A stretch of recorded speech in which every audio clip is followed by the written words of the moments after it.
Okay, so here is an update on the lemon clove. It has been exactly 1 month, and as you can see, it has cleared up beautifully, and we have not racked it one time. Here is the yeast on bottom, and that's some of the bentonite as well, and so it looks great. The only thing that we've done is moved it into this room so that we can rack over. Here are the lemons on top, and you can also see one of the cloves. There it is right there. And so what we're going to do is we're going to rack this over. There's the other clove, if you can see it. We're going to rack this over so that we no longer have lemons in it or any dead yeast or bentonite. And we're also going to take a specific gravity reading, and we are going to have a taste test to see how it's progressing. And we came up with this recipe ourselves. We saw where some people had made a clove mead. We saw where others had made a lemon mead and a lemon ginger mead, but we hadn't seen a lemon clove mead.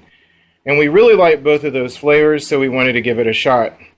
So we will show you racking over the mead from a 1-gallon carboy next. Okay, so we've cleaned and sanitized the carboy that we're going to rack into. We've removed the air lock in the bung, and we have our hydrometer and our test tube cleaned and sanitized and ready to take a gravity reading. So next we will show you racking over. Alright, so the hose and the cane have been cleaned and sanitized, and so now we're going to carefully make it through the lemons there. And I can see it in the mead. And this is the first racking, and so we may still have a little bit of sediment after this, and that's okay. So after we get it going, and it is going now, we just let gravity do the work.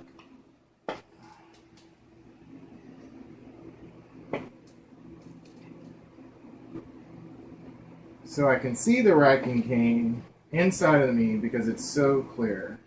And can you get a shot of that? My wife is filming. And so you can see the racking cane through the mead. And what I want to do is keep it off the bottom because I don't want to suck up any of that sediment. And as you can see, this is really clear. This is what we're racking into. It probably will need a second racking, but for the first racking, this is really good. So when we start getting close to the bottom, we're just going to tilt it over. And we don't want to tilt it a lot because we'll start getting the sediment to move towards the direction that we are tilting it. And like I said, for the first time, it's not bad, you know, if you have a little bit of sediment in, because we will probably rack this a second time. So right now we're trying to get as much as we possibly can and keep as much sediment out as we can, but we'll probably have a little sediment.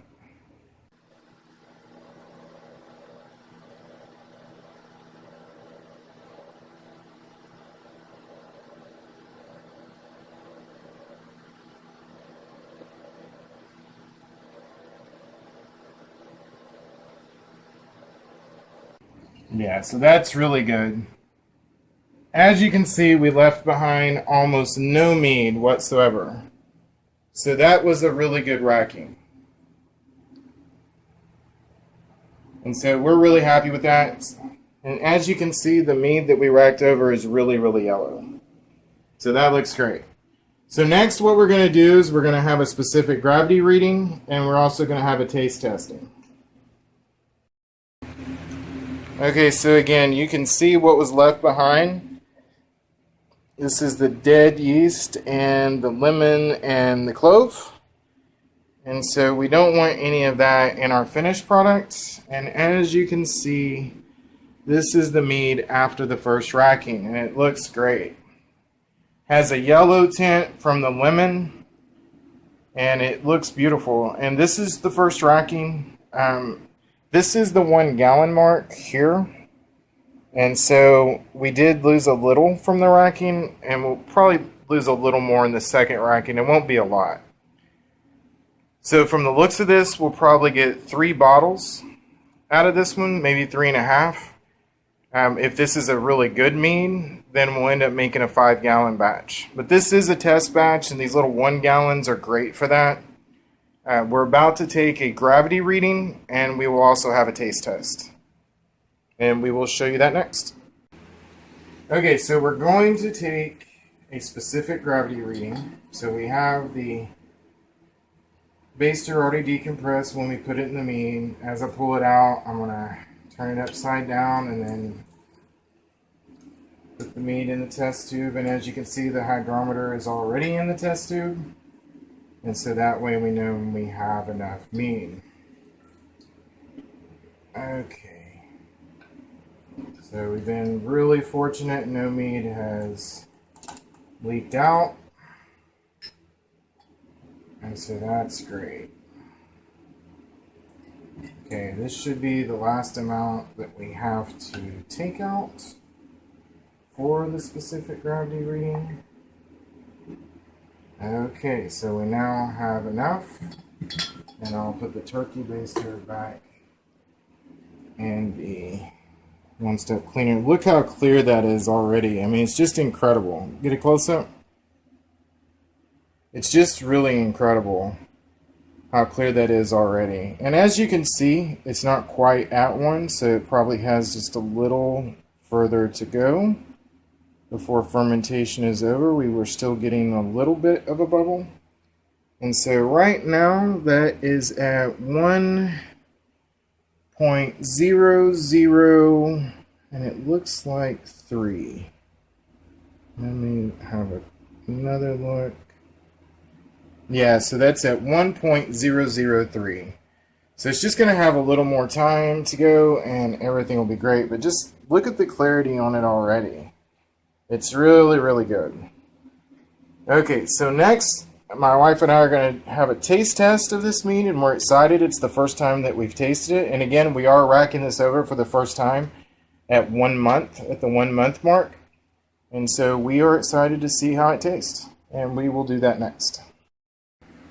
Okay, so we're about to have our first tasting of the lemon clove mead, and it looks really great in the glass. And this isn't even as clear as it's actually going to become.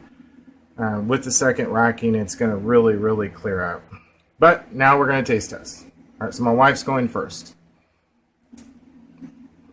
Smell is incredible. Can you smell the lemon in it? Mm-hmm. And the clover.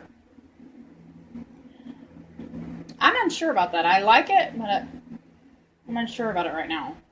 Alright, so now me.